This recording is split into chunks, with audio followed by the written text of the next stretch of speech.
Hello and welcome to another episode of One Fall WrestleCast Live. Tom and I are here with you this week. Got lots to talk about. Money in the Bank, obviously in the forefront of our minds as we cruise through the summer. Plenty of things to talk about as far as Money in the Bank is concerned, and I imagine that's probably going to take up most of our time today. So if you're here for some Money in the Bank love, you found the right place.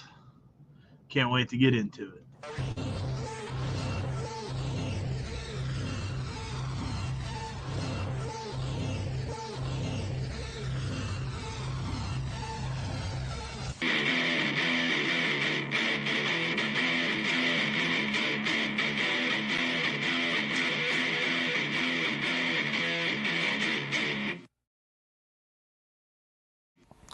Welcome to the One Fall WrestleCast.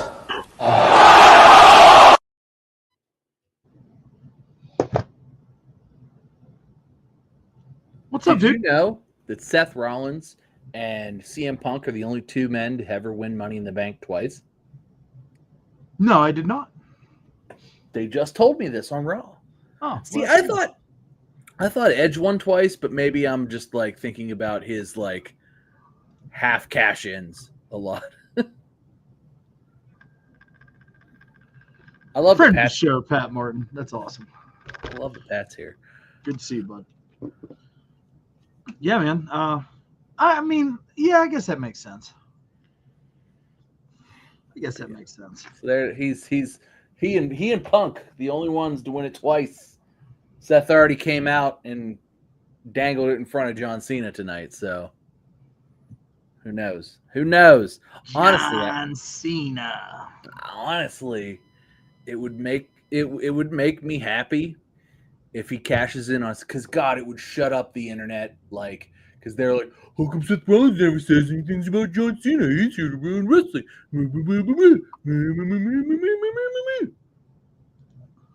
What if he just showed up unannounced, unexpected, smashed everybody, like next time Cena's in the ring, took it, and he was like, I saved wrestling.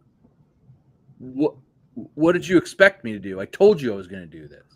Well, you know, I feel like they kind of gave it away on Saturday that Seth wasn't going to cash in because they were like, oh, Seth Rollins just won Mr. Money in the Bank, and we've got both world champions in the ring at the same time, and Seth Rollins is in the same building, and it's just like, oh, well, you really just took that suspension of disbelief away that he was going to. On Saturday they did. It was a very much like, well, it ain't happening tonight, boys. So let's just watch what's going to go on here.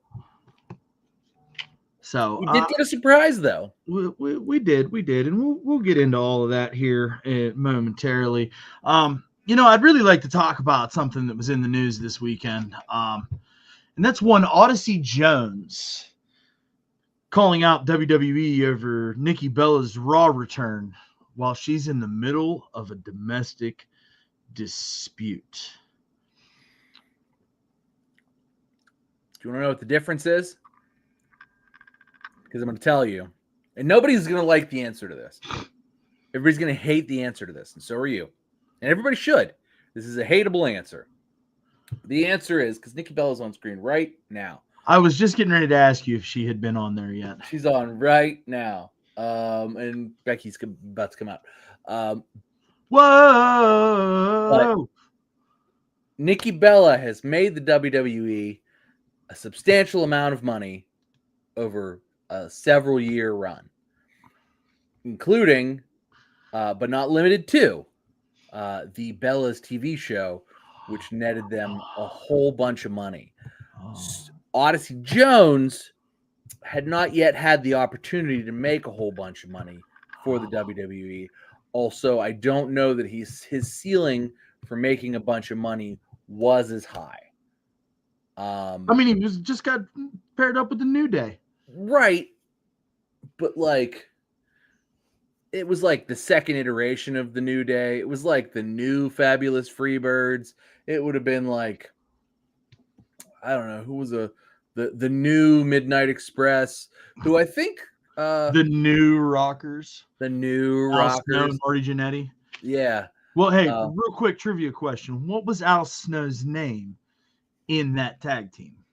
Ooh. I don't know, but I know that the new Midnight Express had Bob Holly in it. The new Midnight Express did have Bob Holly in it. You don't know. You don't know what Al Snow's name was in the new Rockers tag team. If you know, drop us a comment. Are we just going to leave this as an open-ended thing? I think we should. I mean, we could. Somebody should. If somebody leaves the correct name in a comment, I'll send you a shirt. I was going to say, you send them a shirt. Send them a huge shirt, though. Send them like the biggest one you have.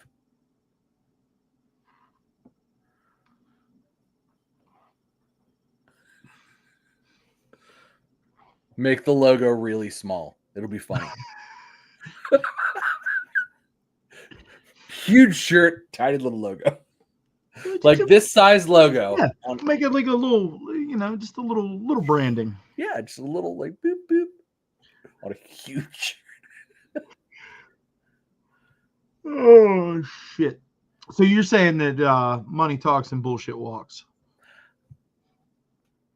I'm just saying that all men are not created equal, nor are all women, and that Odyssey Jones and Nikki Bella do not sit within the same planet as far as pro wrestling is concerned. That being said, I still think that Odyssey Jones deserves a shot.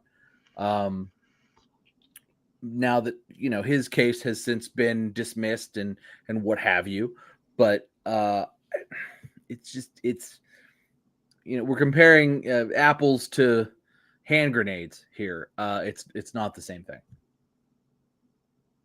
No, I mean it's really not. But you know what really grinds my gears about this whole thing? All the shit Nikki Bella talks. Yeah, man. Like I can't get over it. Like we did a whole episode about it. Remember Butthurt? So much shit. Butthurt Nikki Bella. Not only did she talk so much shit, it's also really weird that she's back right after John Laurinaitis decided to squeal like a pig.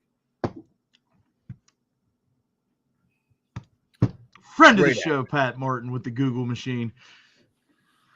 Leif Cassidy. Leif Cassidy. Did you know that? I did. I wouldn't ask the question if I didn't know. Jesus Christ, that's about as out of left field. Well, I guess I owe Pat 2 shirts now because I still owe him an original. Oh, jeez. I'll make that happen, big guy. Pat can have one of my shirts. Yeah, I don't. No, yeah. I don't think he wants to wash his truck. Okay, that's fair. Wants to support the show. Yeah, Leif Cassidy. At least not one of Derek's shirts. Where those come in kid sizes, right? He's just a little guy.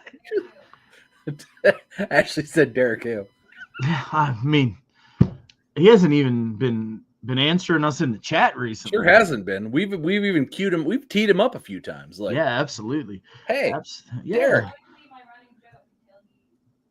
It's gonna be your running joke to the grave because fuck. Ashley said it's gonna be her running joke, and it's gonna be her running joke to the grave. Is what. It's for sure. Hey, shout out. Hey, little Derek, if you're out there, Bob, why don't you come do a show with us, man? We just one. Just one show. Sit in the yard for fuck's sake. Crisscross applesauce in the yard with your. Oh my god, that'd be awesome. That'd be the best way, honestly. Just with a Chromebook in his lap, looking down like he's real awkward at the little camera on the top of the screen. Crisscross applesauce the whole way. Set it in his lap. Point that shit up. We get all the all this. Yeah, we sit in the dark. just see some eyes and like the screen reflecting off of them. It'd be great. Oh man, that'd be awesome. Oh, who's here now? Who's got purple hair? Who's going after Becky with purple hair? Is it Tegan Knox? I don't know. This is a little wild. Is it? No, it's Bailey. Okay. Oh, nice. Bailey's back? Bailey's back. Lyra's confused. Okay. Shh, that's enough. Like, you Okay. just ruined my viewing experience for later. Sorry, I didn't know who this was. An Bless, all-white God with bless purple hair. America. You're like a walking spoiler. I just, Sorry. you're trained via text message for sure. I am. I don't think you knew what to do this weekend whenever I was like live chatting with you. I didn't. I was so excited. If you couldn't tell, I'm mean, sure you could. I'm sure you picked up I on did. me being like my there was electricity. It was like the fucking Flash, but like there was electricity shooting out of my thumbs. Oh, I made the best wings ever. They looked phenomenal. Made them bitches from scratch. I was disappointed that I was a solid 90 I killed the minutes chickens. away. You killed the chickens. Yeah. Rip them wings off them chickens. Greased lightning. Whatever fucking Louis said. What's that fucking, what was Rocky's fucking corner man? Mickey. Louis. God bless America. You're gonna shit lightning and crap thunder. Yeah. I was Or Greasy. eat lightning and crap thunder. That's what he said. I I made don't it vulgar. fucking know. I made it vulgar. Yeah. They were real good. And then I smoked them for a little bit. Getting wings a little smoky Oh. is, I mean, it's next level is what it is. God. It's like so wings just fresh out of the fryer, very good. No complaints from me. Wings out of the fryer and then broiled to a nice crispness for five-ish minutes. Unbelievable. Wings fried and then finished with a little bit of smoke. Unreal. Unfucking real. Listen, I unpacked the smoker out of the garage, turned it on, got it nice and hot, loaded it with wood chips, did the whole 9 for 24 chicken wings. It took me longer to get the smoker out and put it away than it did for the entire cooking process of my wings. To me, the only sadness in that is how put away your smoker is. Well, I mean, it's not that put away. Like, it's just, it's a process. Mm-hmm. It's by the garage door. You just wheel it out and fire it up, but it takes a couple minutes. Yeah. I mean, get the fire going. Get your smoky boy up there. I was going to make, burrito tacos from scratch. That's what I wanted to do. And then I was like, nope, I'm going to smoke some chicken wings. What is happening here? Why is he doing this? I'm not going to spoil this. Weird. That's my spoiler alert alarm. Because old phenomenal Tom J. Styles couldn't help himself. Hey, I like cake. I like cake too, Bob. I mean, who doesn't like cake? I love Bailey's cake. And I can't wait. She hadn't even come out yet. Can't wait. When I put that up there. Hadn't even. Like, it's crazy though, right? Like, I can still be super respectful of Bailey and think that she's attractive. I think people forget those things sometimes, you know. The internet forgets, clearly. They do not. If you go into the comments section after there's a Bailey match, it is not for the faint at heart. How dare you? How dare I comment on the comment section? How dare you make an object out of Bailey's behind? She's a top-tier, world-class performing athlete. Yeah, she is, but she got a nice ass. Sorry? I can like both. I mean, I can be respectful to both assets in the same sense. It's okay. I can have my cake and eat it too, if you know what I'm saying. Yes, sir. Speaking of cake, Giant Eagle cake, still the bomb. Oh, undefeated champion. Undefeated consistency champion, undefeated inconsistency. Like, I have a 10-year-old. Although the one down here, the icing's a little too sweet. I don't know. They might like throw another like little half cup of sugar or some shit into the mix. A little But too it's much. A little too sweet down here. A little too much. All right, Yeah. that's You know, because fair. this is an eagle. This isn't an eagle. You know what I'm saying? Like, Yeah. So, yeah, it's a little. You gotta. I feel like so. I'm a little concerned. Cake speaking. So the Giant Eagle at Parkway Center, right? It moved in right as the Parkway Center Mall closed, and it was, quite frankly, it's not the best Giant Eagle. I bet you it looks like it looks like an abandoned school cafeteria. Like the lighting's probably like really bad and like yellow haze over the you know. Like, so there's a lady though who works in the bakery there. Does she sound like this? She does, and she decorates the most beautiful cakes you have ever seen in your life. She probably has Parkinson's and you don't even know it. Just probably maybe I don't like. You walk up, so like, okay, so I fucked up, right? So my daughter turned 10. I don't know that I fucked up or the internet fucked up or what happened. 10. But my daughter turned 10, and like I put in the order online, but I never got a like confirmation or a receipt. Oh, you fucked up. Yeah, exactly. You fucked up. Don't blame the internet. You fucked up. Okay, so I fucked up, and I never got charged. Way to go, Dad. Like we were coming down to like the day before the party, and I'm like, all right, I got to pick this cake up tomorrow, but I don't have a thing, and I forgot, right? And I don't have a thing for the cake, so I'm like, it's Saturday or it was Thursday, and the party, like she was having a sleepover Friday into Saturday, and so I'm like, all right, well, I need to go figure this shit out. So I rolled in on Thursday, like kind of right after work, so it was right in the middle of the afternoon. So the cake decorator lady was still there, and I walked in and I'm like, hey, I think I have a problem. Do you guys have a cake for Veltos and blah blah blah blah blah? And they looked, and we come to the conclusion that yes, I fucked up. And you fucked up. You fucked up. So I said to them, like, I just need like a quarter sheet. It's not like we're not serving like 1,000 people. Like I need quarter sheet, Bob. Yeah. That's like an appetizer cake. Like what? I mean, it's a bunch of little girls, man. Like what, bro?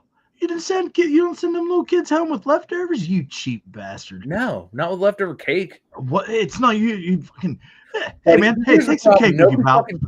Nobody fucking takes the cake, and then because we all have the same problem. It fucking winds up leftover in the fridge for fucking 14 days, and everybody's like, "Oh my god, nobody ate this cake." Yeah, no shit, nobody ate the cake because you don't just eat cake for no occasion. Like you have to have an occasion to eat cake, and if you have fucking cake in your refrigerator or on your counter or however you fucking store it, nobody's going, "Oh my god, you know what? I'm gonna have a piece of birthday cake." 4 days after somebody's fucking birthday. Exactly. Right? Normalize throwing the fucking cake away.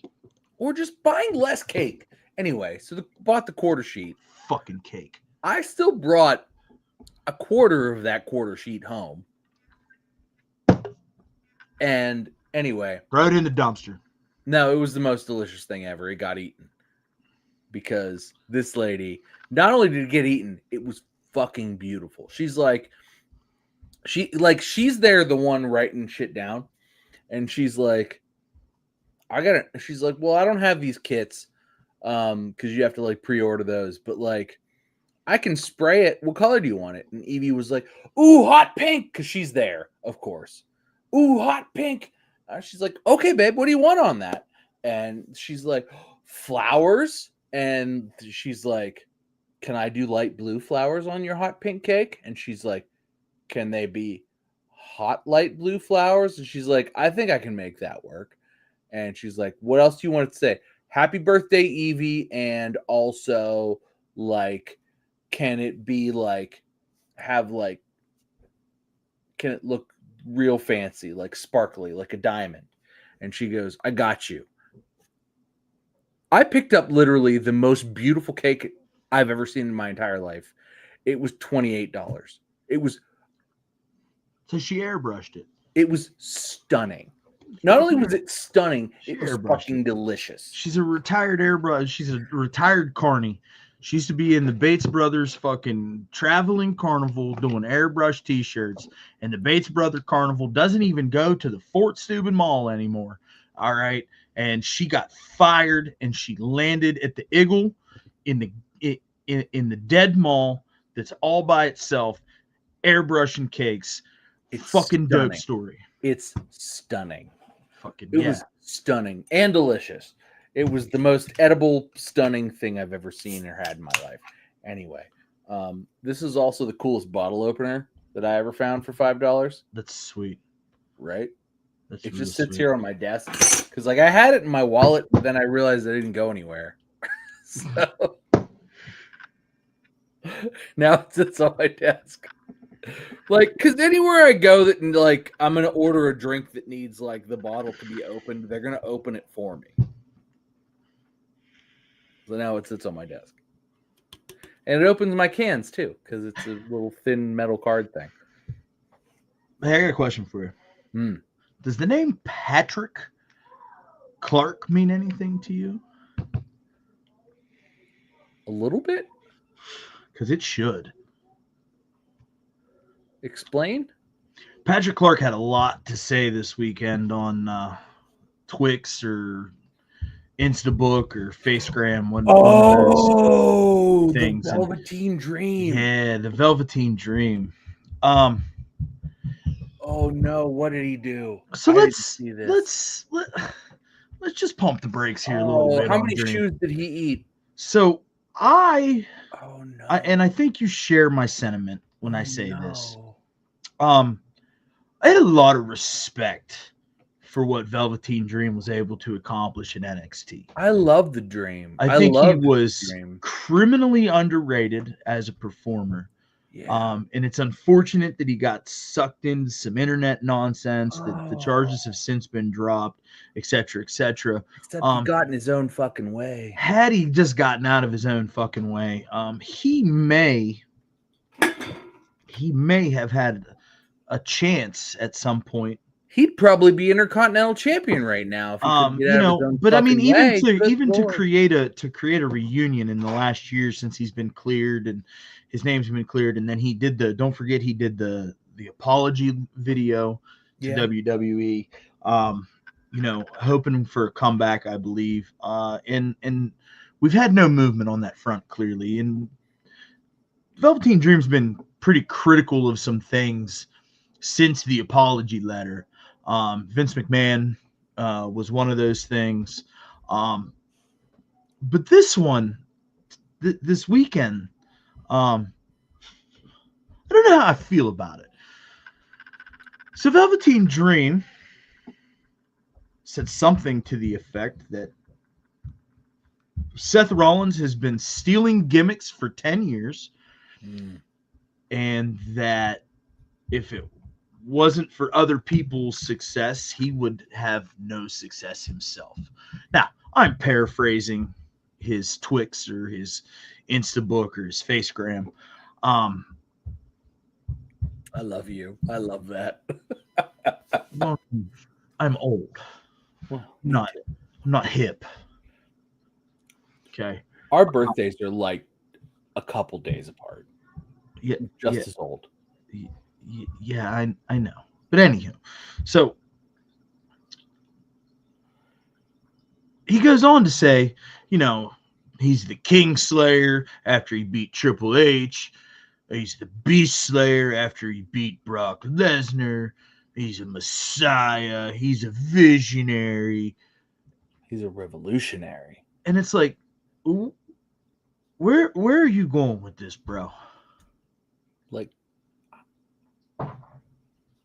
so I saw this and I read through it and I was like, he clearly capitalized on things that, like, he didn't steal gimmicks from other wrestlers. He, like, pulled things out of, like, I mean, the Macho Man.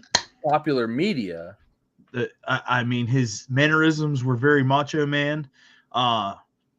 His sachet or his strut was very Gold Dust.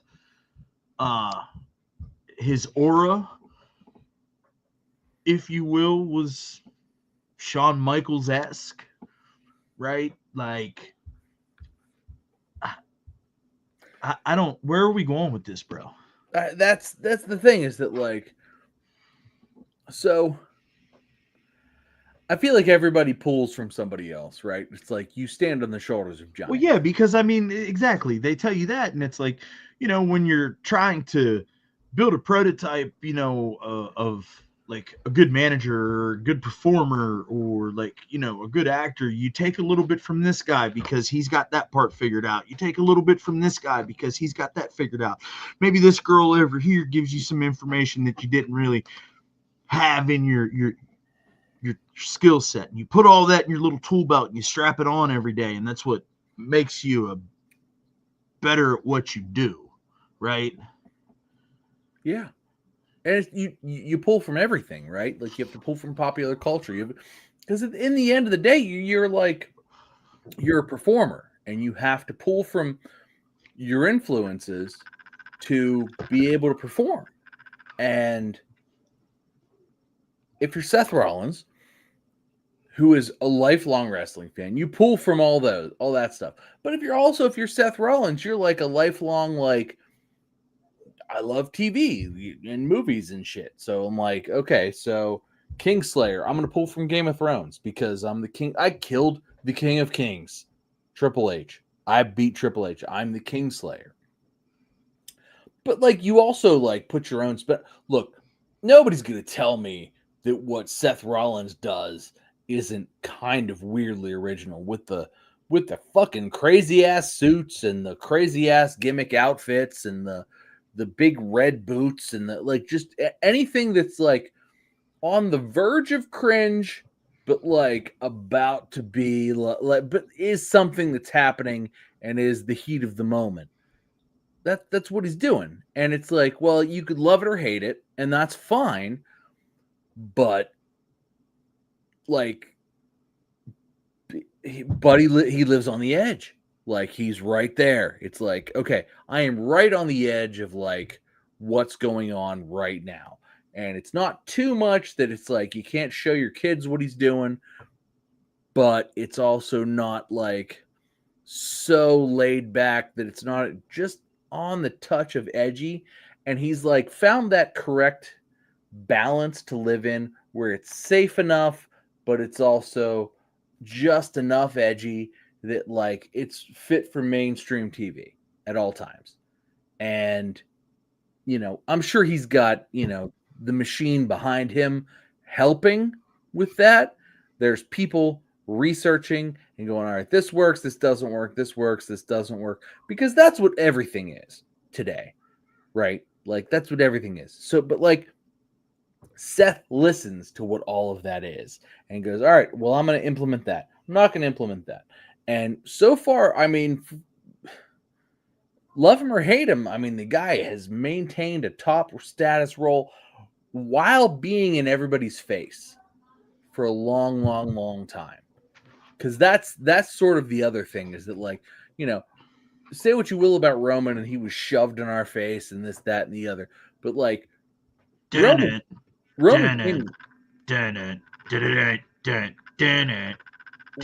came and went a lot of times. Like, Roman had a lot of returns, a lot of comebacks. Boo.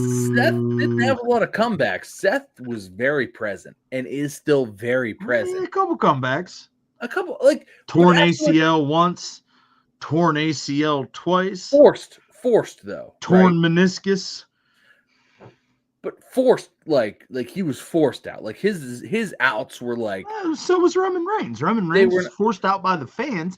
That Roman Reigns hasn't been seen on TV this year. Yeah, and everybody wants to know where he's at now. He's not hurt. Well, no shit, he's not hurt. He's our tribal chief. It's been 6 months. We must acknowledge him. I'm just saying that, like, yeah, but he doesn't fit in anything right now. He doesn't. You're right.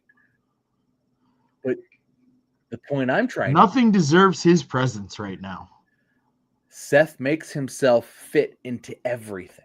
Yeah, because Seth Rollins is the fucking man. And outside of all of this, we were on the same page this whole time. Well, of course we were on the same page this whole time. It's no secret that we're both fucking giant Seth Rollins fucking marks. But at the same fucking point in time, it's like I don't understand where this is coming from. It's like, you know, nobody ever said this shit about Jericho, and Jericho fucking gets credited with being the king of evolution, the king of changing his character and Jericho gets growing. A lot of shit right now, though. Yeah, but I think Jericho's on his way out of AEW. I think we're gonna get a farewell run in WWE soon. Anywho, you know, like he's always evolved. He's always changed, and I don't see anything wrong with that. You know, like I really enjoyed the Monday Night Messiah gimmick and that whole thing, which kind of led to where we're at now. You know, I like that heel Seth Rollins. And while he's still a heel now, he's been a heel this whole time, really. People love and respect him because he's that fucking good. His microphone work is fucking top-notch, stellar. His in-ring performances are fucking amazing. His storylines always make sense. His ability to fucking get beat in big-time matches and still be considered a bad motherfucker the next night. He's good. He's that good. And, you know, when you look back at this generation of WWE, and everybody will be like, so who was the guy? It's unequivocally Roman Reigns. Yeah. Right? But Seth Rollins will always be the Macho Man Randy Savage to Roman Reigns Hulk Hogan. Yeah. He's the Edge to Roman Cena. He's that guy. That's what he is. He's Did you do that just to irritate me? Yes. Like, he's the Randy Orton to John Cena. Also Cena. He's the Batista to also Cena. Also Cena, yeah. John Cena was the guy for a long time. For a long time. He's the guy right now, too. Let's not forget. I mean, he's been the guy for a really, really long time. And he's another one that's a prime example of, I mean, hadn't won a match in like 3,000 days. Now, granted, that's only like 8 matches. Yeah, it's like, not a lot of matches. He's the definition of getting beaten, doesn't lose a fucking moment of momentum. No. And what's interesting about Cena is that, like, I saw an interview with him recently that was just like, I wish I could still go like I was 38. I wish I could still go like I was 35. And he was like he was just like, I just can't. I'm getting to the end and I can feel it. It feels that way. I'm trying. I would love to, but I can't. And it almost made me a little sad. It like added a little like tragic notch to this run, because it's like he's doing this because like he doesn't have like he understands where the gas tank lives and where the gas tank is. And I mean, I guess if you've been like so in tune with like being chiseled and like with your body for so long that like maybe that's where it is. And like, you know, I couldn't do this now, and I'm 7 years younger than he is. But, you know, he's just like, okay, this is it. Dun, dun, dun, dun, like, dun, dun, dun. He is what, eight years older than we are. Something like that. Yeah, he's like, so he's like, all right, at 48, I'm fucking done. I can go act in like weird, like he can maintain a physique, but like He can go act and shit and make tons of money and not have to fall out of a, fucking plane or like do anything. Not have to just fall on his back. He doesn't have to fall down. Like I said, he's 8 years older than we are. If I fell down, that would be it for my week. That would be done. I would be done for a week. Whether I intended to fall down or didn't intend to fall down, I would be done for a week. That's the end of me. A week? I mean, depending on how far I fell. A week? Maybe a month. Maybe the rest of my life. Maybe I wouldn't be able to get out of bed fucking properly for a year. $250. No. But still, like he has to fall down like kind of a lot. Like he has to fall down for a living in WWE. And yeah, I mean, could you imagine? No. Maybe at like 20, I could imagine. Nope. At 40, I still owe Derek a Vader bomb too. By the way, let's not lose sight of that. I'll buy the beer. Maybe I'll just like knock on the door one day and just throw him off the fucking porch, and then just Vader bomb him off the porch. That would be impressive. Can I? Well, yeah, I'm gonna need somebody to video it. Yeah, okay. So I have to be there. Okay, so I have to be there for this. Just, hey, buddy, then climb over the railing, and Vader bomb right off the railing. I think they call that premeditated murder. I think I'm gonna have to drive 2 people to the hospital. Oh yeah, for sure. I'm gonna film it, drive 2 people to the hospital. I'm gonna have to show the nurse the video. Be like, can you put them back together? She's gonna be like, no. Why would you do this? And it was a bet. It was 5 years in the making. We might have to like set up like one of those like gym like pads. Like that's those, too much work. I feel like for the benefit of everybody's life, we might set that up. Maybe a pillow or 30. 30. I'm gonna need more than a pillow, pal. You know, 30. Like the gym pad, and then like 30 pillows, and like maybe the following day you both walk away. So we've gone off the rails to say here, like, hey, Velveteen Dream, like, hey man, if you're still trying to make your way back, like Tom and I would love to watch you. Like, we're here for it, okay? But maybe don't do it at the cost of your reputation by throwing shots at one of the best to ever fucking do it. I just don't. And maybe also get the fuck out of your own way. That would be great. Get out of your own way.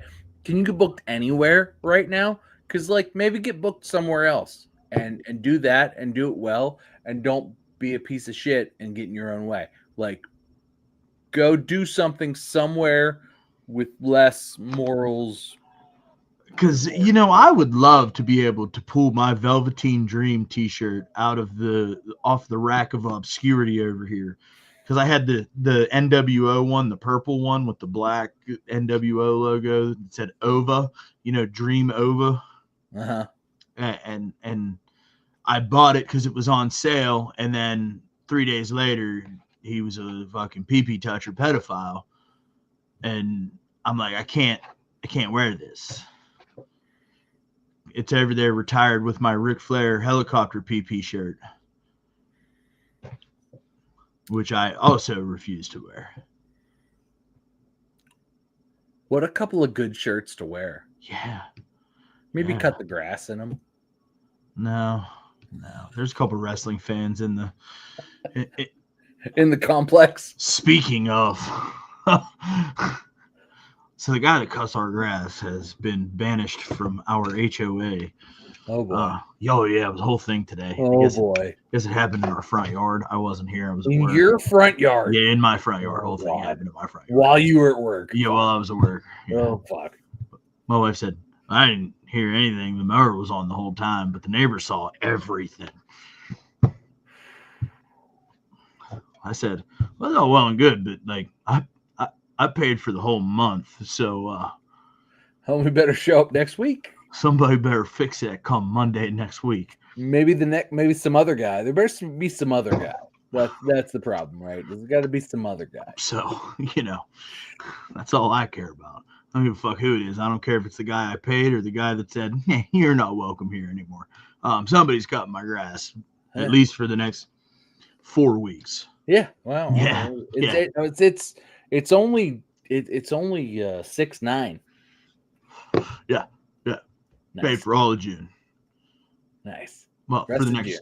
3 weeks, because June had 5 Mondays. So next 3 weeks. I mean, I'll cut it myself after that. But I don't want to, which is why I hired somebody to do it this year. Because you paid somebody already. Yeah, That's already signed off, and they can be like, "Well, we have a problem. Send somebody else." Is it just him? Well, it's probably just him. He's just him. Yeah, it's just him. Well, he's gonna have to find somebody else. I guess the HOA president better hop on his John Deere and fucking drive it on down the road and get his ass down here. Not my fucking problem. I paid for 5 cuts and I only got 2. Well, guess you got 3 cuts coming to you. So that's all I know. It'd be real shitty if you just got a refund. You'd be like, God damn it. No, that's not gonna happen either. No fucking way. Yeah, no that guy ain't got refund money. That's not happening. That's not happening. Real disappointing. He was always super respectful to me. So I'm gonna dig into this a little bit more tomorrow. Yeah, so Velveteen Dream just needs to chill the fuck out. Yeah, man. Yeah. John Cena really is still the guy. It's kind of crazy, right? At this point, it's sort of unbelievable. Like, if I'm being honest, like, it's a little bit unbelievable. Crazy. Like almost like on top for like 25 years, bro. Like, that's wild.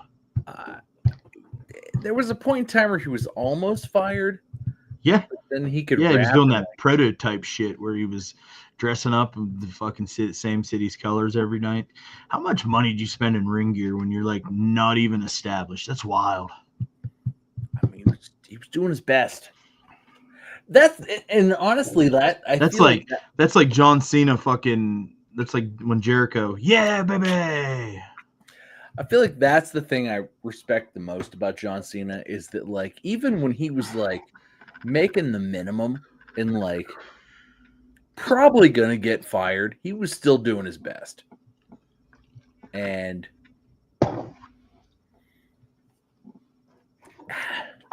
he probably shouldn't have been doing his best at that point, right? But like he still did, and then he made a rap album, and his whole life changed. Yeah, and he was somebody's childhood hero. R-Truth, who cut a promo tonight. I don't want to know about it. I'm just saying they advertised he was going to be there. I saw, but I don't want to know anything that he said. I don't know what he said either because it was on mute. Okay, well that's good. But R-Truth made a surprise return, Money in the Bank. We're 4 minutes into this and haven't even really talked about Money in the Bank yet. That's a problem. All right, so let's just start at the beginning. No, well, I mean, I want to talk about R-Truth. All right, we'll start at the end. Yeah, fuck it was the worst match of the night. Because John Cena's actively trying to ruin wrestling. Actively trying to ruin wrestling. Except he might be saving it in the process. Crazy, right? He clearly heard that R-Truth was probably about to get released so here's what happens. TKO tells Triple H, hey, we got to cut X amount of money from these contracts. And he goes, all right, who's coming up? Shit. All right, R-Truth is coming up. For some reason, I guess John Cena is there and hears about it and goes, want to face R-Truth going out. And Triple H, being the guy who books all the shows, goes, yeah, let's fucking go. All right, let's give the man a way out, right? Let's give him a farewell. Probably. So I have a big theory on this, and I'm like a big theory guy. And everybody's like, oh, Tom's a Triple H stan or blah blah blah, whatever. Well, you are. I am, but here's my thought on this: is that like TKO sits up here, right? Like way outside of the frame where my hand is. TKO sits up here. The people who are on the board of TKO don't know shit about fuck. And they don't understand. Triple H is on the board. Well, he is, but like he's not. The Rock's on the board. The Rock's on the board, but the people on the board don't know shit about fuck. But also, like, the Rock doesn't show up. Like, to be fair, the Rock's not there in person. Like, he's there like this, but he's not there in person. So TKO. Do you really think anybody's there in person on a multi-billion-dollar company's executive board? Do you really think everybody is like this? All right, that's fair.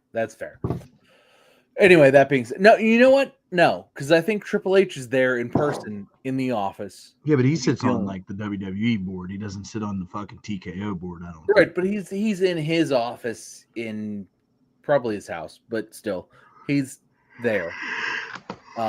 He's probably in a suit with like a shirt like this, open like that. But he's in a suit. He's got a suit jacket on. He may not be wearing pants. We don't know. Probably not. Are you wearing pants right now? I am wearing pants right now. Oh, that makes 50. That makes 50% of this equation. Great, good for us. So like I'm full butt naked from the waist down. Really? So I'm just out here free birding. So I'm a no naked butts on the furniture kind of guy. I mean, this is my chair. Like what? Like, underpants are great. No naked butts on. This is my chair. What the fuck do I care? I mean, I do every show with no pants on. I don't want to get my butthole. You want to see my dick? Out of my pants? No. I mean, I can flap it up. Just. Bleh. What you're gonna do? Just. Yeah, fuck it. Yeah.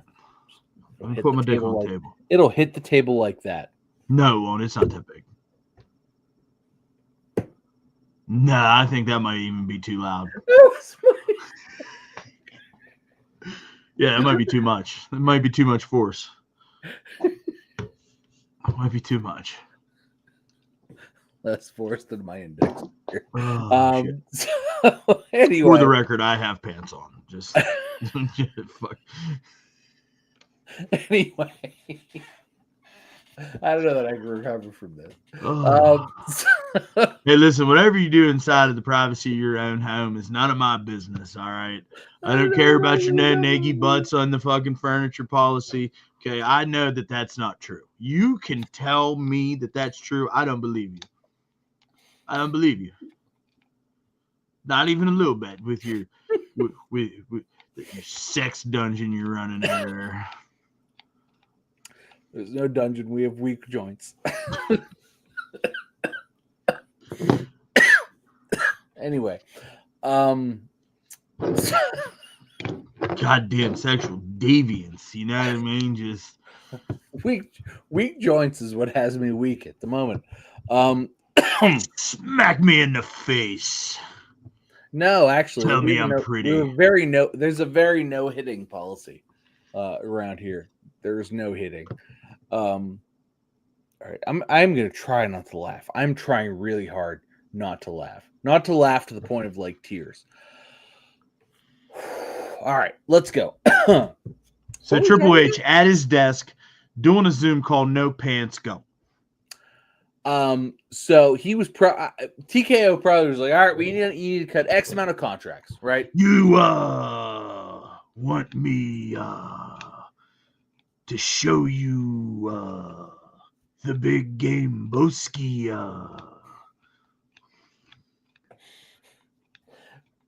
It would be funnier if Val Venus as a human wasn't such a piece of trash. Friend of the show, Pat Martin says, sounds like some slippery cracks. Look, Pat, what you do in the comfort of your own home is not my concern. But no. So I think what happened was, What's the matter? You're scared of the big game, Boski? yes. Uh-huh. But Triple H was probably told, "Hey, you got to cut X amount of contracts." And Luke was like, "All right, what's coming up and who's old?" Fucking R-Truth is old, and his He's contract. 54, bro. Dude, 54 is fucking eternal in pro wrestling. If you're not Hulk Hogan or Macho Man Randy Savage, who is fucking dead. Hulk Hogan, I mean, you know. Can we trade? Can we make dead trades? Okay, move on. All right. Anyway, so you know, he's pretty old. Guys in tremendous shape. Better shape than you and I. Compared to like 99.9% of people, guys in tremendous shape and as over as anybody could be at that point. So, I mean, we talked about it 11 days ago when we did the show. What a disappointment that his release was, like, and how impactful it was going to be to the show. And that first fucking show that he was not in his little stupid 14-second backstage segment was terrible. I kept waiting for it, hoping that it was a work. Yeah. And so, you know. Oh, my bad. I forgot how to use Twitter. You know what I'm saying? Like, or just like show up in the Judgment Day clubhouse, just like, yeah. Where'd the guy with the apple go? I'm gonna miss the. Honest to God, I'm gonna miss the guy with the apple. Listen, they did a great job with that too in the Judgment Day clubhouse this past week. The TV was off and the PlayStation was gone. Mm-hmm. The internet fucking picked that up as soon as they showed the Judgment Day. I was like, oh man, the TV's not even on. That's so sad. Fucking Carlito picked up his PlayStation, went home, and not only did he go home, he went home to Puerto Rico and won the title of the Puerto Rican promotion the WWE now owns.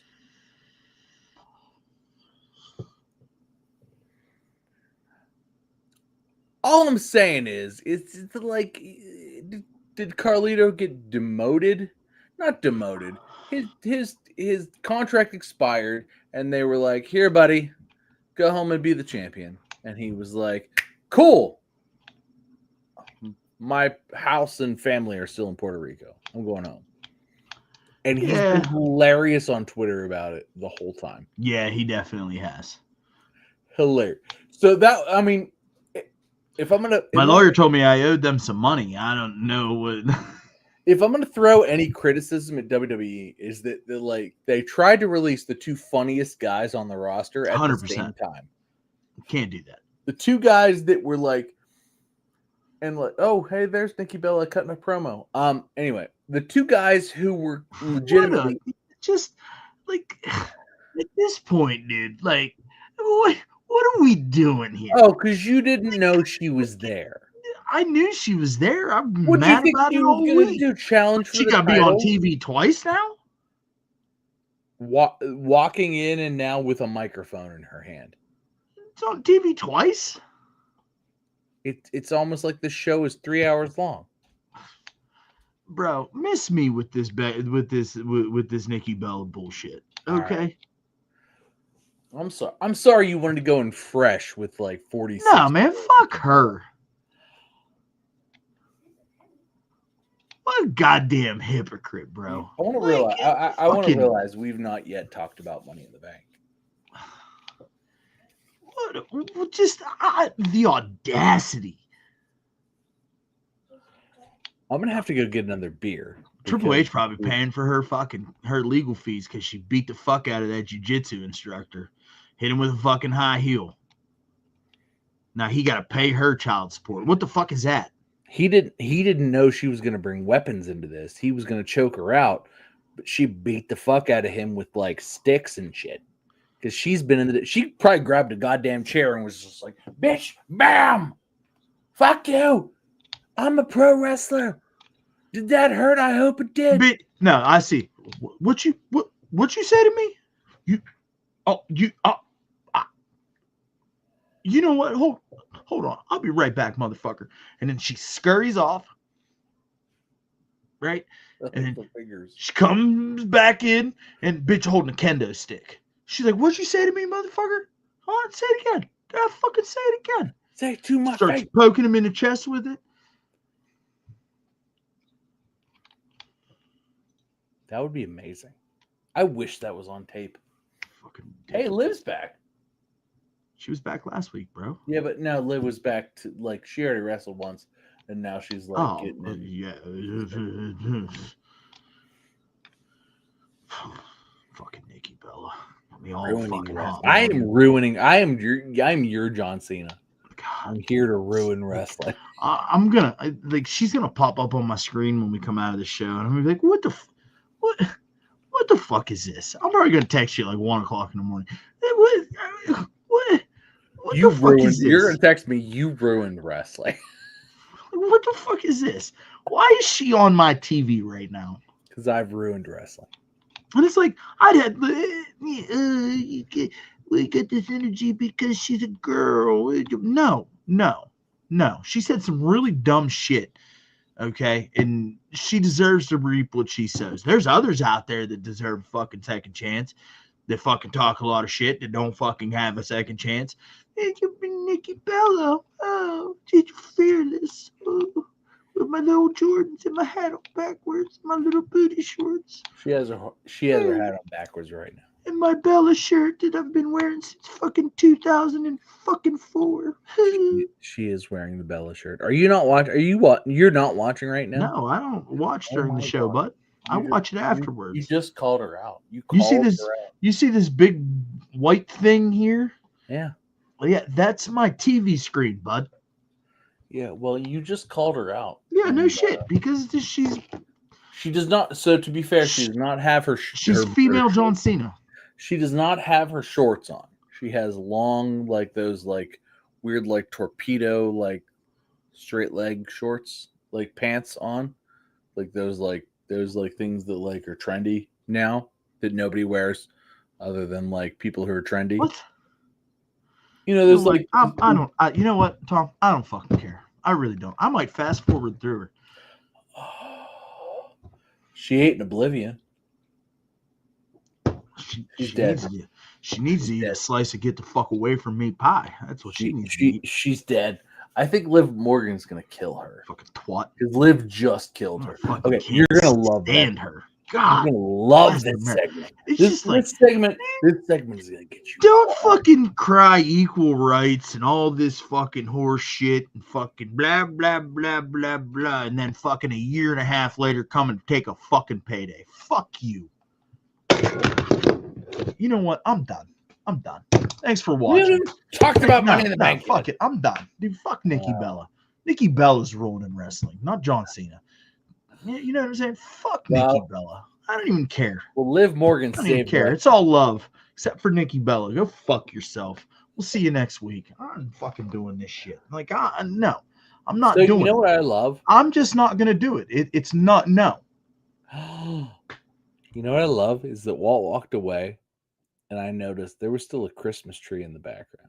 So it's still fucking Christmas at Walt's house. So right now it's Christmas. And hey, buddy boy, that Christmas tree has been up nonstop for 2.5 years. I know. But I saw it again with belts on.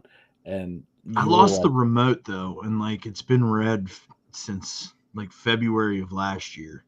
Because I spent money on like RGB Christmas lights for the tree so that I could change the colors every month. And I lost the remote. Is there not a like that damn offspring of mine was down here one day and I've not seen it since. Is there no like on the thing like no? Oh, it's pure remote. Yo, yeah. Oh shit. Yeah. Oh well. Yeah. Therein lies the problem that we've faced since childhood because somebody loses the remote and then you got to put the youngest kid by the TV. I need to close that panel back up. The electrician's been gone for like 2 months. Press the button up. No, press the channel button down now. All right, wait, stop. All right, channel button back up. Fucking Now back down. Villa. All right, let's talk about Money in the Bank. Hey, real quick, before we get into Money in the Bank, we're only an hour in. I mean, did you get a chance to watch Worlds Collide? Because I did not. That's a no. Moving on. Like I need to watch it. I heard it was really good. I heard it was very good too. But like I've not. No. It's been very busy. Seasons are ending. It's like soccer is ending and softball is ending, and I've been at a lot of fields, and I have a tan. But I'm not like glowing.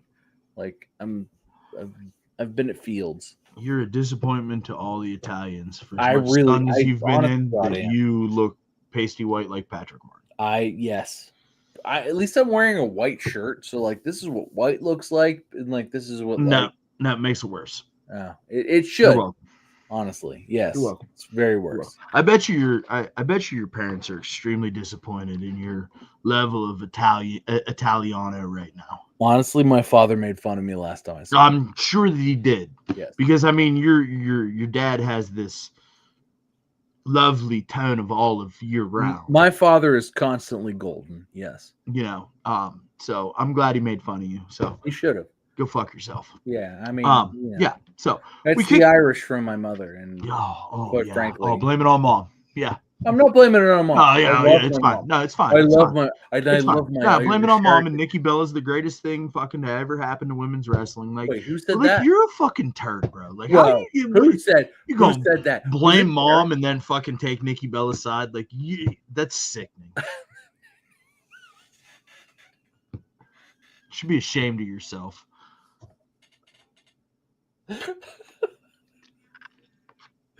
Proud of you. Fucking ridiculous, Nikki fucking Bella. Chimney fucking Christmas. I can't. I can't.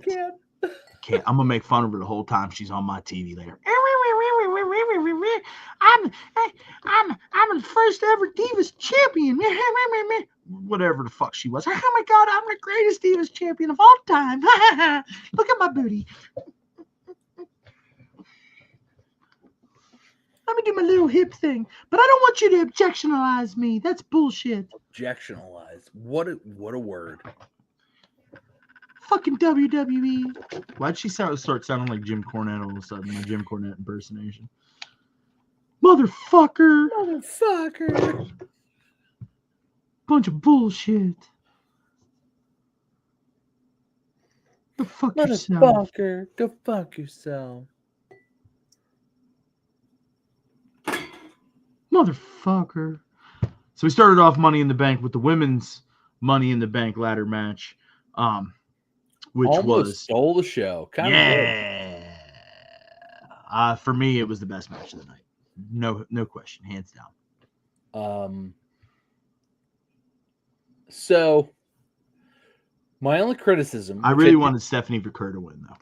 Yeah. So I wanted. Yes. I'm not mad at who. I'm not either.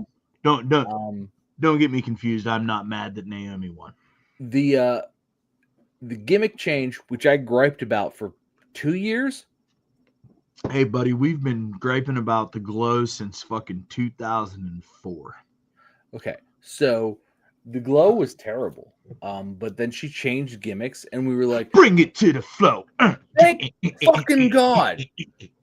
Like it's a thank God gimmick, right? It's like, oh my God, thank God this gimmick changed. And that was a year ago, or no, the gimmick changed only a couple months ago. But anyway, thank God the gimmick changed. And by God, you mean Triple H, because right. You're thank Triple H. Mark. The gimmick you changed. Can't help yourself. Look, the gimmick was bad for 10 years. I mean, the gimmick was bad for 10 years, but like, why don't you take Triple H's balls off your chin, bro? Like, seriously. I mean, think anybody. I can't. You never changed it. Like, Jesus fucking Christ. It's been a decade. God, more than a decade. It's been fucking like 12 years. Like my son's not even 12, and she was the glow. Oh mama. That's Triple H's balls smacking off your fucking cheeks. Anyway, so the gimmick changed, thank God, and God being Triple H. I don't really believe in that. That's not Triple H. Anyway. Amen. Anyway, so Naomi did take a nap for 15 minutes during this match. Like, because she's old and broke down just like the the rest of us. last 15 minutes of this match, Naomi took a nap, and that's what I said to you throughout it was like she came in and like took it over, and I was like, well, I mean, she did take a nap for the last 15 minutes, and you were like, and true though, like, but not mad about it. I like it. I don't know where it's gonna go, but like, I do. She's going to be the first unsuccessful women's cash-in ever. that's probably true. They've really oversold that. They're going to hit her with the Baron Corbin. They've really oversold that. Like, right? Like, it's really been oversold. Yeah. Really oversold. They said it at least 3 times on the show. 100%. It's 100%. They said it before the women's match with the video package. They said it before the men's match with the video package. And they said it to kick off the show with the video package. And maybe Pat McAfee said something about it somewhere in there somehow. So maybe 3, 4, 5 times they said, well, the women's cash-in's always been successful. Carmella was the first. Yeah. So it's going to happen. Actually, James Ellsworth was the first Money in the Bank winner for the women. Yep. Yeah, he was. Yeah. I just did. We were there. I wasn't there. I didn't go to that show. No, I mean, like, we watched it. It was in Pittsburgh, though, wasn't it? I'd have No, Roadblock was in Pittsburgh. Yeah, no, not. Yeah. Not. All right. No. I'm a liar. You know, it is what it is. But James Ellsworth was the first ever women's Money in the Bank winner, and that you're not going to tell me any different. Although they didn't like that finish, so they reran it. And they redid it on Monday with the same result, which was extremely strange. And then But Carmella beat Charlotte, and then she went, "I beat Charlotte" for like 6 months. Yeah, but managed. It was an underrated title reign. Like, I'm not here to it was actually throw shade on Carmella's name. I'm not. It was actually really good. I think she got an unfair shake in her whole release thing, but yeah, well, allegedly, so did Corey Graves. But I feel like they also kind of maybe got in their own way. Corey Graves is in NXT though. He is, and he did Worlds Collide on Saturday. So, and I heard he did a phenomenal job. Even Dave Meltzer shouted him out. It was great because he's good. Dave Meltzer said on Twitter something to the effect of, Corey Graves has never been in this type of situation before, and he's doing a pretty damn good job. Something like that. And I saw that and I said, nobody cares what you think, Dave. Nobody cares. And then I said, well, I mean, at least you said something nice about WWE. Yeah.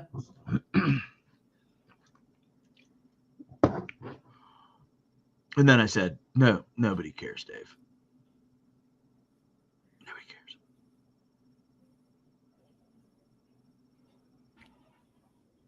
Moving on, we had the I don't even fucking remember what came next, but I'll just pick one. How about that? We had the Women's Intercontinental Championship between Lyra Valkyria and one Becky Lynch Hogan.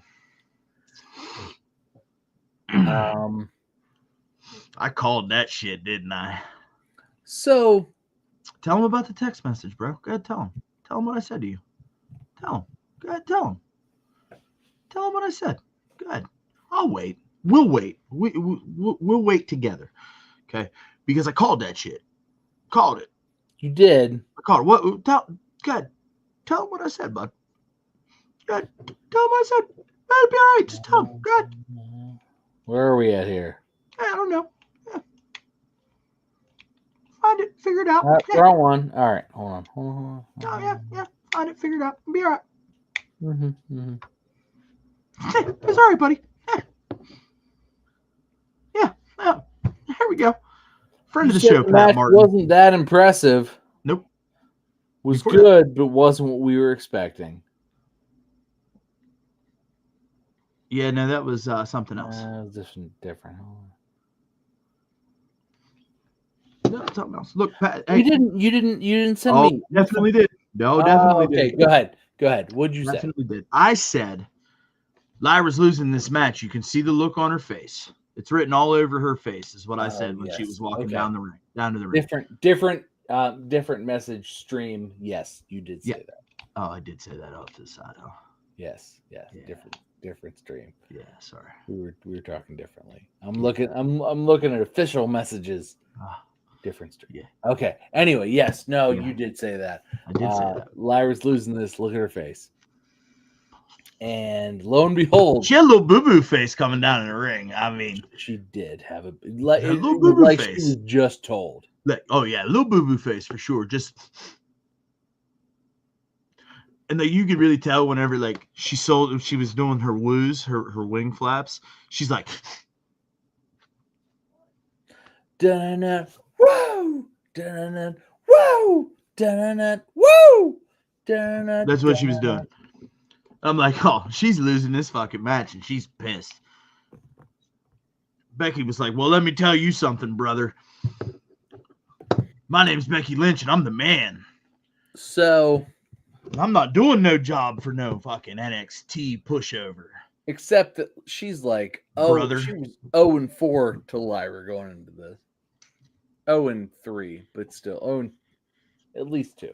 Anyway, listen, I think Becky needed to win that match. I think Becky winning that match creates a little bit of intrigue. Maybe props the women's IC championship up a little bit.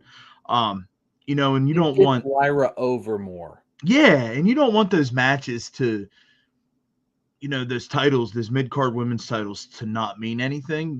I think eventually Chelsea Green's going to end up back with the United States Championship because Zelina Vega's run has been very forgettable. It was a fun little yay moment that, I wish you were right in your assessment that Jordynne Grace was going to just show up and take it from her on Friday and just say, hey, this is mine now. But it didn't happen that way. And, instead we're getting the continuation of the Secret Service and Chelsea Green and, Zelina Vega, which just leads me to believe that eventually they're trying to tell some sort of story there that eventually we're going to put the United States Championship back on Chelsea Green, which makes a ton of sense in my opinion, because Chelsea Green is the absolute right person to prop that title up. However, despite being Canadian. However,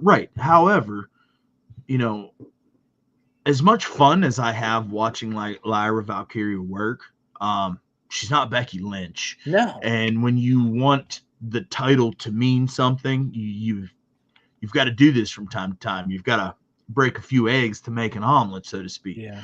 I think Lyra's in-ring work is awesome. I think she's better than Nathan Frazier in Axiom. Fucking we should change their name to Botulism.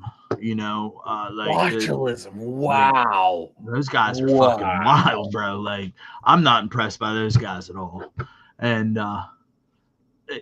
maybe they'll settle into. They're not the Motor City Bang Bang Gang. No. Let's put that. No. Raise your fist, make a bang bang.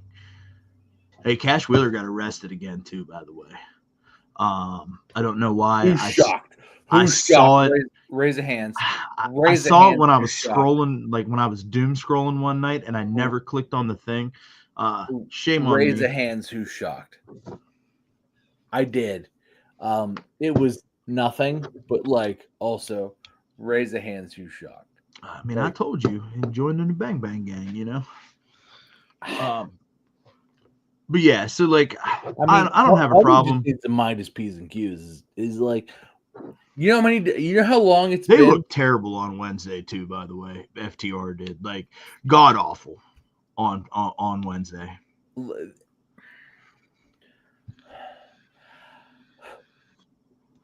I don't want to shit on AEW right now. Patrick Martin raised his hand, but like fucking, can we not like with AEW is like, can we not feel like you're all grasping straws right now? Listen, I thought Dynamite was actually a pretty decent little wrestling show. Look, every week, every other week, it's an okay wrestling show. And I've not watched. It wasn't bad.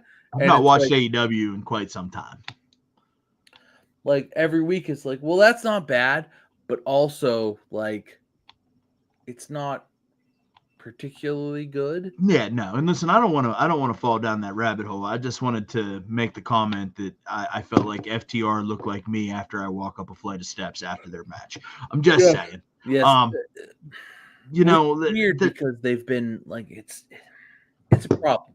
They're just not good anymore. They're out of shape. They don't care. I don't know what it is. They're not the same. And it's real disappointing. And I'm sorry that Cash Wheeler got arrested for whatever it was. I didn't care enough, honestly, to look because I saw them on Wednesday and they just, I was like, man, this is not the FTR that I know and love. And I'm just gonna leave it at that. So like nobody is like enforcing any kind of like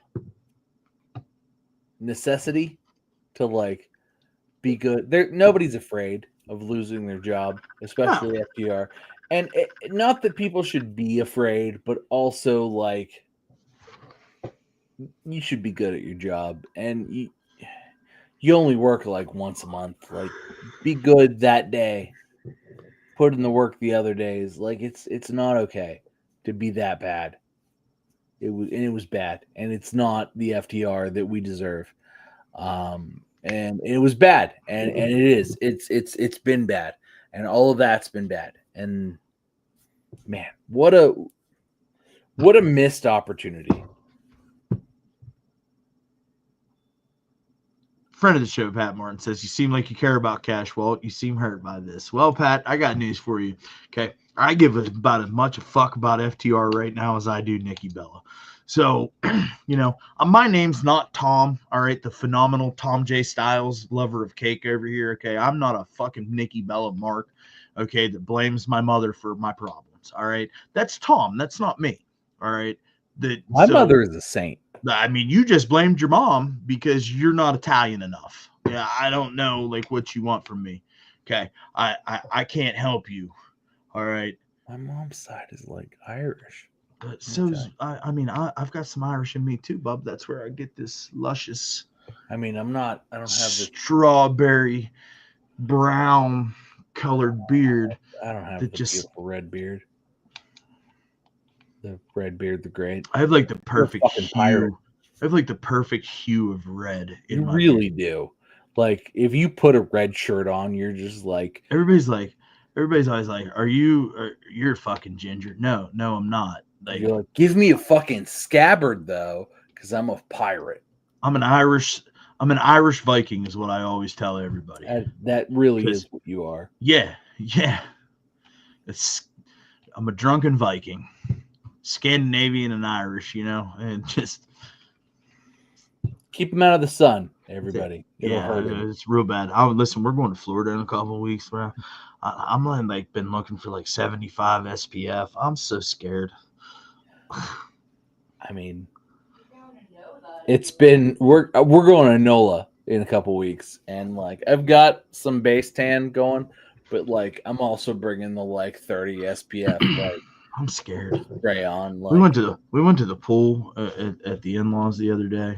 So much. And like it was overcast and like they say that's the worst time, but really the sun hadn't shown its face all day long. It wasn't like it was hiding, and like I got home and I had a little bit of, and I was only in the pool. I was only in the pool for like 40 minutes, bro. that Florida sun just hits different, bro. You know what I'm saying? I'm just saying. At Florida, you can feel it. The Florida sun, like you can feel the bubbles. Friend of the show, Pat Martin. Don't even talk about hair. You only see this 3-step process and don't know the 3-step process. Okay, Pat, I know all about your 3-step process. Okay, I talked about it at your wedding. All right. We talked about the 3-step process every single time that we have a conversation. We talk about the 3-step process. All right. I understand you got to get it wet. You got to let it kind of dry, but not really dry. And then you got to get it wet again and really just work it in there. And then do that weird head shit that you do. And then let it dry. And it's perma curls. Okay. I get it. Watch your neck, buddy. Don't. Yeah, I know. I fucking hurt, bro. Okay. I get it. It's a Well, 3-step it's gonna be process. like, I can't move my head tomorrow. Okay. I get it. It's all right. So Money in the Bank. This fucking guy. Why all of a sudden are you Team Tom, Pat? I don't get it. I feel like Pat's always been team. I mean, the last couple months, he's been Team Tom. Like, feel you like do it's this shit been- just to it's piss been me off. 3 You years. you It's do been this shit 3 just to years. piss me off. 4 years, 5 Like years. I can't like and a what margarita. what is this shit? I think you care about Nikki Bella just because you say her name so much. Like what are you talking about? I mean, John Cena used to call Like, her Nicole, don't poke the bear, okay? and like John would be like, "Hey, You I'm mess not with the gonna make bull, you you're both gonna get the stand up horns." again to show you my favorite eating establishment." Keep it up. You're gonna get some kitty cat. All right. Like I'm just saying. That's what John Cena likes to eat. Oh, okay. This I just all right. So after this, we had the men's Money in the Bank match. I was a little There other disappointed. shit, yeah. A little disappointed. So I feel like we all knew it was coming in. And like, No, we you and I talked about it, and you said Pat McAfee just gave away the finish to this match whenever he was playing with the little wrestling figures. And he said, yeah. LA Knight climbs the ladder and wins Money in the Bank and rah, and then smashes the thingy thing all over the thingy thing. Yeah, he broke everything. He broke the thing. He literally broke the whole thing. But that being said, like, I'm going to send you a fucking hashtag Team Tom shirt. That's what I'm going to do. With the little logo on it. You give me fucking real little. Sorry, little Pat. mark. That was my fault. Fucking Tom mark. And fucking. But anyway, yeah, no, you're right. And so like, I feel like we all kind of knew Seth was gonna win, but we were like, maybe he won't, and maybe like this won't be how this goes, but like it's probable. And then like what was like 90% probable still happened, and Seth won. And I'm kind of still not mad about it, like, because like I'm not mad about it. I just moving think that forward, like, because moving forward, similarly to Naomi, like Seth is gonna just be a fucking menace because that's the character, right? Is just being a fucking menace. So like you give, like he only had the Money in the Bank for what, like 30 minutes the first time he won it, and yeah, like, because it was still done at WrestleMania. yeah, so like, you know, he needs to be a menace with it for a little while, and he's gonna be. And I feel like that's like the correct spot for him right now, is to just be a menace, and we'll see it probably till either Saudi Arabia or WrestleMania, or I'm sorry, SummerSlam.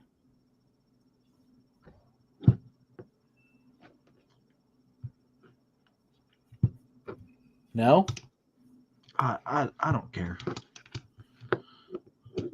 I really don't. I was eggs in one basket, LA Knight. I don't care. Seth was gonna get there. Seth was gonna eventually win the championship anyways. Like I care about where and who he didn't need actually this. did it. He I didn't care need about this. who. Who? Who I think makes sense. Who? Who does he cash it in on?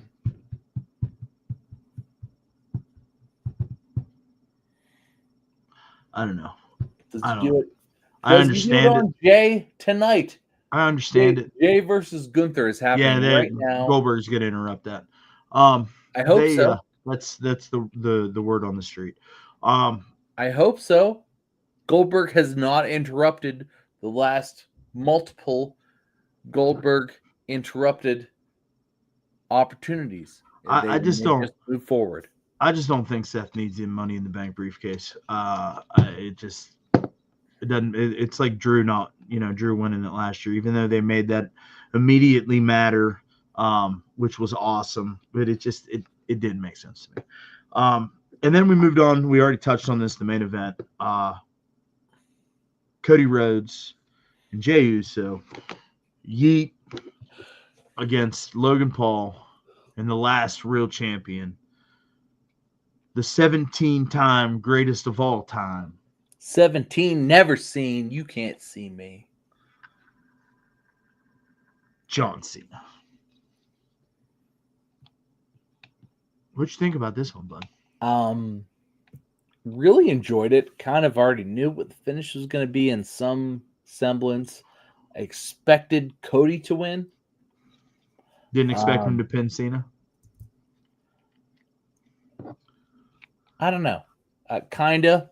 Like, Cena's sort of like eaten every finisher and like laid out dead for all of them. Either expected it to be clean. I didn't expect Truth to come back necessarily. That was Ron Killen, sir. That's not the man Ron that I knew. Killen. I did not expect Ron. That's not the man that I knew back in Stamford, Connecticut. That's not our Truth. That's not our Truth. That's not Tommy End. There you go, Excalibur. Have at it, bud. I was a little stunned when he showed up. All of the unfolding since then. I'm not mad about it. But no, I feel like it's really set the tone for how they're planning to end the John Cena run. Like, I'm real bummed though that the Ron Cena T-shirt is not available on WWE Shop. Yeah, well, like they just yanked that bitch. They were like, yoink. Yeah, I mean, probably should reissue it now in like multiple colors: red, black, blue, neon green. Yeah, absolutely. Hot pink, all those John Cena colors. Just all those colors. Reissue the whole fucking thing. Really should, and maybe they're working on that. No, I hope they are not, because that bitch is gone. I mean, I hope they also do like the hats. I feel like hats would be good. Gone, all of it. Well, it's gone now. You know what you get? Do you know what you get? You get nothing. Yes. So I feel like I get nothing. But also, Money in the Bank as a whole, like, I just want to touch on that. The men's match was where it was right. Will they, won't they? Oh my God, I don't know. The women's match, so they buried Rhea under a bunch of ladders, which is a spot that I'm like, it's like I'm not a fan of at this point because it's like the 5th time they've done it. The matches in between were fine. I mean, you got Becky won the Intercontinental title in what? Because that's not going to work for her, brother. Again, we've already touched on this, but it's kind of like it had to happen, right? Otherwise, it's nonsense. Otherwise, Donna Barber, welcome back, my friend. Jake Paul unfortunately looked good in there again. Yeah, he sure did. Look, Logan Paul, who is a fantastic professional wrestler. Yeah, dude. No hate here. None. With 2 years under his belt of fantastic professional I wrestling. love that every professional wrestling fan just hates the fuck out of him, and so does he. But like also like he's basically on twice a month, every month. Like homie shows up, like he's been there more than Roman. A lot more than Roman. Okay. Pump the brakes. Just saying, don't be disrespectful. Okay, don't be no. Buddy, don't be disrespectful. I'm not being disrespectful. No, you just compared Logan Paul to Roman Reigns. Don't be disrespectful. Logan Paul shows up. Don't be disrespectful. He's been there way more. Oh my God. Let's compare him to The Rock then. Don't be disrespectful. Oh, okay. All right. Fuck The Rock, first of all. Okay. Yes. Like, we've already established that. Yes. Okay, because, last year's WrestleMania run with The Rock was fun. Okay. This shit that they tried to do this year, just didn't, fuck The Rock, okay? But you're right, Tom. Logan Paul shows up a couple times a quarter and just continues to fucking astonish us. So I will not take any Logan Paul hate, sir. I refuse. No, it's just at this point we're like we need to understand that like not only has the man put in the time on TV, but he's put in the time in the ring and can show up and be a big deal and continue to show up. And that's honest to God, since his debut 2 years ago, the man has continued to show up. And like I can't fault the guy for like he shows up, he gets the heat, and he takes the heat in a very professional manner. Unlike a lot of people, there's a ton of lifelong fucking legendary pro wrestlers that cannot accept getting heat. And Logan Paul embraces it in the same way that like fucking Dominic Mysterio embraces it. Like it's a very like exactly. It's a very like boo, overwhelming boo. And he just boo me. I've seen what you cheer. And it's like he just fucking takes it. He takes it and he accepts it and he throws it back. And every time it just gets more hate. And then he shows up in the ring and that's good too. And it's like, how long can he continue this? Hey man, all I know is I remember whenever he first showed up a couple of years ago, and Derek was still around then, and we talked about Logan Paul, and you and I both said the same thing. Hey man, this is kind of really smart. Yeah. And if he can back it up, man, this makes a lot of sense. And he's been able to back it up. He's been able to back it up, and he's been able to turn it into a run that's lasted a couple of years at this point. Like, I mean, he comes out and gets boos that shake the rafters, and his win percentage isn't great, but like, man, everybody that's just beat him has gone on to do crazy stuff. And like, even think of like the people he's had moments with, like Ricochet, who is now in AEW, who was doing good things in AEW, but who was doing good things based off of like he's still sort of like he's a big deal because he's had big spots with important people. And this is important. Oh, so this isn't important then? We're going to roll my eye? You're going to roll your eyes? No, I was rolling my eyes in front of the show, Pat Martin's fucking comment. Tom, it's just where he's born and raised. Best people in the world. We're good at everything. Oh, okay. They talking about fucking Logan Paul, Cleveland, the whole thing. Fucking, he's a homer too. You know what? I'm done with all of this homering today. I really am. There's a lot of people I like from Cleveland, Ohio. Pat's one of them. Logan's not really one of them, but like I get it. No, yeah, for sure. For sure. Overall, what was your grade on Money in the Bank? B plus. It was B plus. I'd like to see maybe a little bit more. But B plus. I thought it was it was a step up. I'd have given last year a C, maybe a C minus. The year before that was a D. Was that the one Brock won 2 years ago? Yeah, but Brock had a lot of fun with that, though. He did well after the fact. Yeah, but the show itself was a solid D. We got we got a great iteration of Brock Lesnar after that. So we did. No disrespect. No, not at all. But the show itself was a D. So was this one, by the way, in case you were wondering.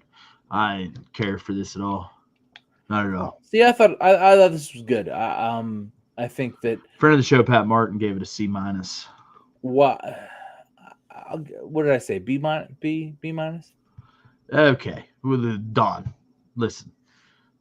You can't be like shooting these shots all over the AFC. Okay, you can't. All right, you just can't. Okay, I won't allow it. Not until your boy Drake May can do something. Okay, then and only then can you talk. Okay, I hope Aaron Rodgers. I gave you your free pass on the Tom Brady thing like 8 weeks ago. Okay, because you were right. All right, let's just calm down. I hope Aaron Rodgers throws for 1,000 yards. Yeah, I don't know that that's going to happen either. No, so I don't want to get into all of this. I think Aaron Rodgers has a good couple years left. I don't know. I'm on the fence. 1,000 yards. We'll see. Well, it's probably going to be a shit show, but 1,000 yards against the Browns 3 times. I will agree with that. You have also had a few long years in New England. We can all agree that we've all had some not so fruitful years these past couple of years. So there's that. Friend of the show, Pat Martin, gave Money in the Bank a C minus, which I think is probably fair. I really didn't care for Money in the Bank at all. And I don't know. It had its moments. I don't know. It didn't scratch that itch for me this year. It's been a declining pay-per-view. Well, Triple H said that he's not a fan of the gimmick, but it makes a lot of money. Yeah. I can see that. So it does. And I feel like everything that comes out of Money in the Bank ends up being good, but the show itself, like if we're going to isolate the show itself it's tough, right? Because going into it, it's like, even if you have one surprise, like you have to almost have a solid, like, well, this is where the story's going kind of guy. And it's like, here's our MacGuffin. And that's the MacGuffin. Right, is the like, oh, but he's got the Money in the Bank contract, and oh my god, and it's like one of those things where it's like, if it didn't happen once a year, every year, if this was the movie, and it was like the first time you'd ever seen this movie, it would be, wow, can you believe that? Holy shit, what a massive twist and turn and everything like that. But like, it suffers from like its own consistency, right? Yeah. And I feel like that's where we are, is it like suffers from that. And it's almost a gimmick that needs to just go away for a decade. And I kind of like the King of the Ring. Exactly. Which is about to start up right now, which is almost like it almost needs to just like, I mean, King and Queen of the Ring last year gave us this Nia Jax run that we loved and appreciated. Absolutely. We got the Gunther title reign out of King of the Ring last year. I mean, it's a no-brainer that King of the Ring has the SummerSlam title piece attached to it now. Don the Barber says, I think I'm making the drive to SummerSlam. I don't even know where SummerSlam's at this year. Is it in? No, Minneapolis is next year, right? Yeah. Where the fuck are they? Because it was in Cleveland last year because we were supposed to go all.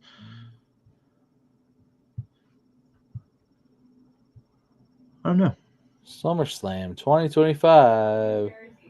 Oh, New it's at the Jersey. It's at the Meadowlands. Don the Barber Yeah. come through with the Meadowlands.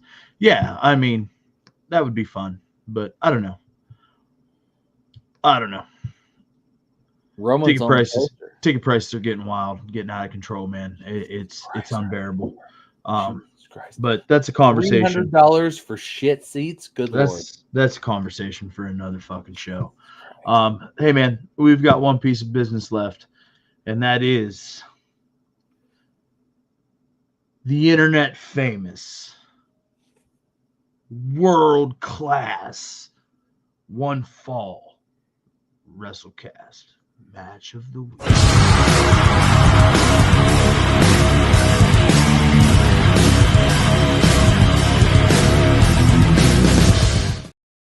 I just got to keep saying buzzwords so that next time that you Google AI us, it continues to tell you that we are world famous. We are world famous.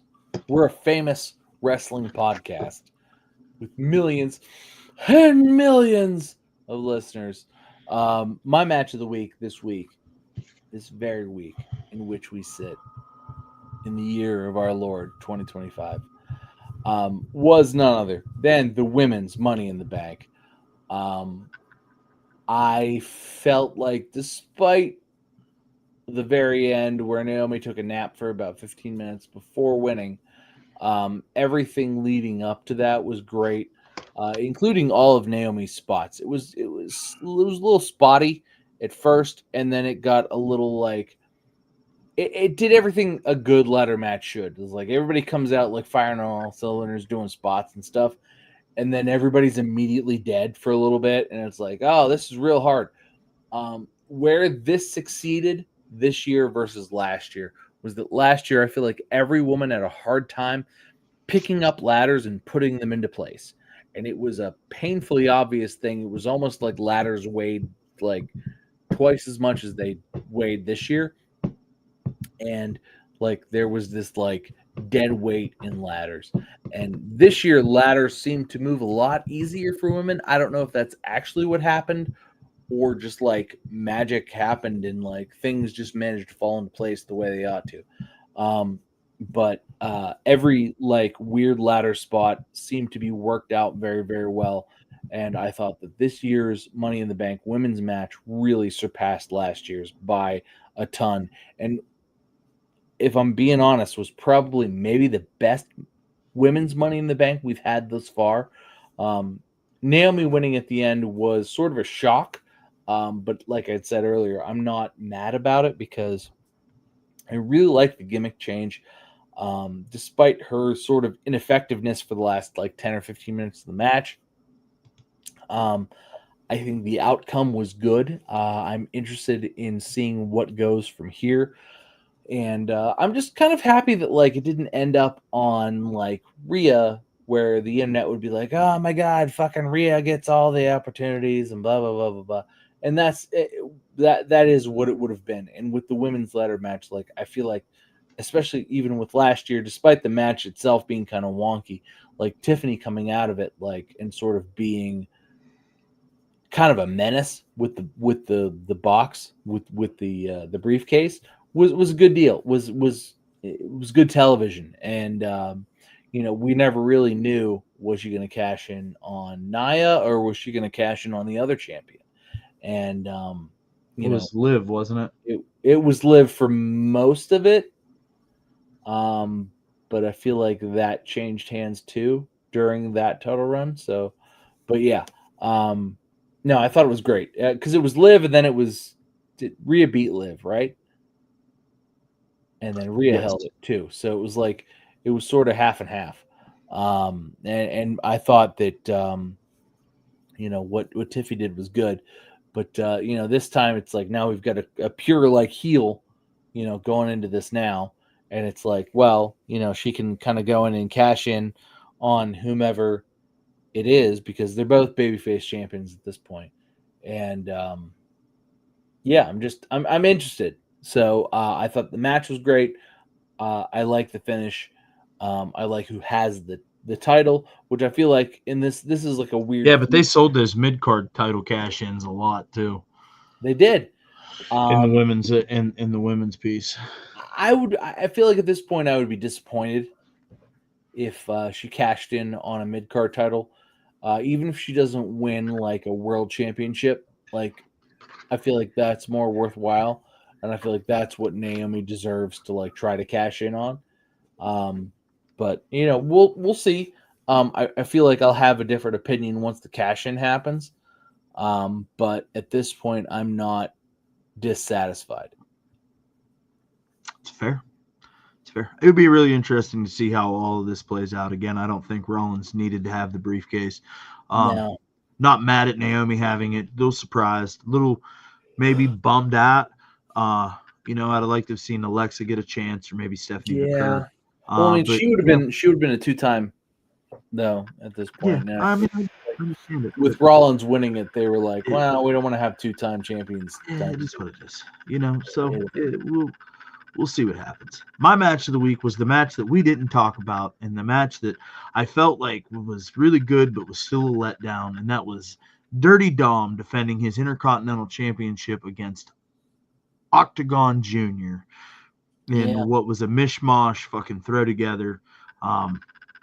You know, we got like it didn't get the time it deserved. No, definitely didn't. And you know, it was kind of spot festy, you know, and felt forced. But you know, everything that Dom touches right now is gold except for Complex Sneaker Shopping on YouTube. You know, I'm here for it. So I thought it was a pretty decent little match. Wasn't a big fan of the entire event. We already touched on that. That is what it is. That's just my preference. I thought the in-ring action was passable. The story intrigue is there. Again, didn't think Rollins needed to win. Not mad at Naomi. C- show for sure.